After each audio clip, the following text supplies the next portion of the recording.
painting watch faces with pretty paint that makes them glow up for those such as their military. What a lovely sounding job for the ladies in Orange, New Jersey, Ottawa, Illinois and Waterbury, Connecticut. What a quaint job, you might think. Well, it was fun. It glowed in the dark. I mean, ladies were putting it on their faces and their eyes, their nails, and to the point where some of them were even wearing evening dresses to work so they could get it on their dresses and look all glamorous and glowing when they went out at night time. And when it was agreed that America would join in the war, they were then doing it for their country.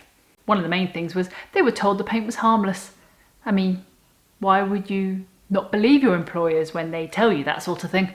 There were 3 main factories, all run by different companies to paint the watch dials with luminous paint. My beautiful radium, as Marie Curie called it, she was the one who discovered it in 1898. When showing her discovery and tests being made, it was found that it was capable of eating away at human tissue, which in itself you would think would ring alarm bells.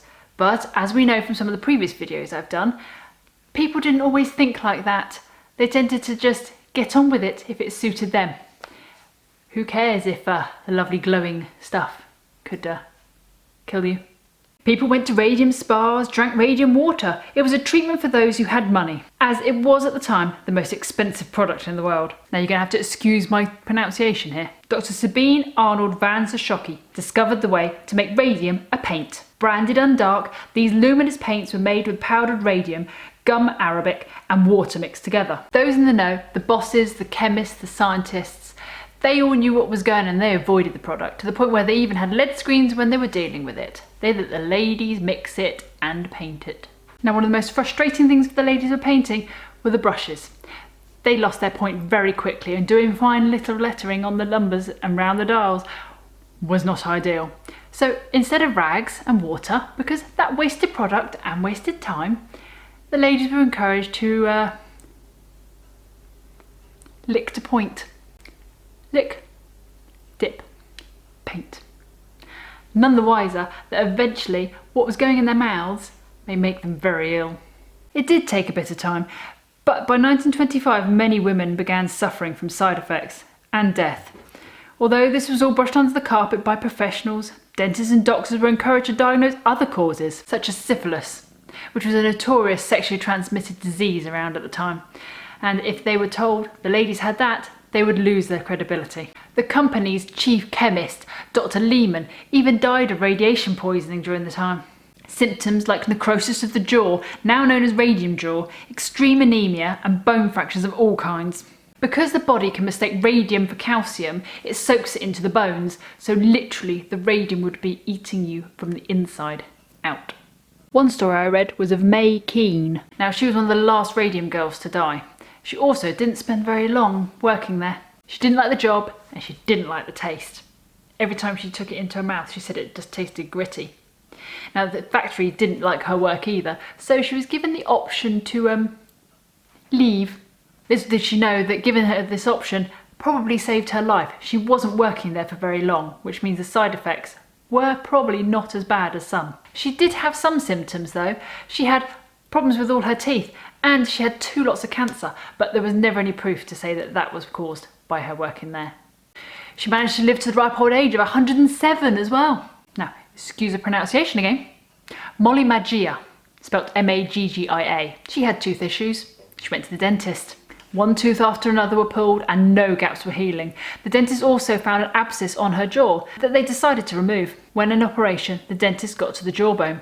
Thinking it looked odd, he touched it gently and the whole lot crumbled before his eyes. He ended up removing her whole left jaw. Later that year, she had the rest removed, and 8 months later, in 1922, she'd died.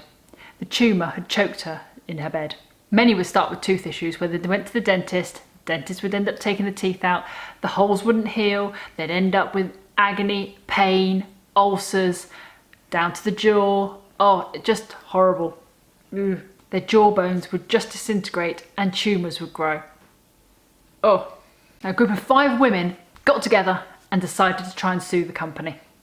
Grace Fryer, who already couldn't sit up without a brace and had lost all her teeth. Edna Hussman, Catherine Sharp, who was only 15 when she started, Quintina MacDonald and Albina Latrice. They were sisters. They were dubbed the Radium Girls. That's also the name then that all of the dial painters were given. The Radium Girls. It wasn't easy. It took them a while to find somebody who would take on the case. All their money was being spent on dentists and doctors, so it needed to be somebody who would do it pro bono. That and the fact that they needed to be tough. This was something that had never been tried at court before and seen as a compensatable disease. Leonard Grossman was the man who stepped up to the plate. The courts were almost always in favour of the companies, but after many appeals, victory was had in 1939 when the courts condemned the companies of gross negligence. Molly, who I mentioned earlier, was actually exhumed during the first part of the trial. She was said to still have a glow about her, and her body was saturated with radium. The courts ruled that each woman would get a lump sum of $10,000 plus $600 a month and $12 a week for the rest of their lives, which unfortunately for some of them wasn't very long. Oh, plus the expenses they incurred medically and legally were also going to be paid by the company. Although this was obviously too late for quite a few, by the time this case came to the end, out of the 5 that started in the trial, only 2 were still alive, Edna and Albina. It did kind of help some of the other ones just to live their life that they had left that little bit better.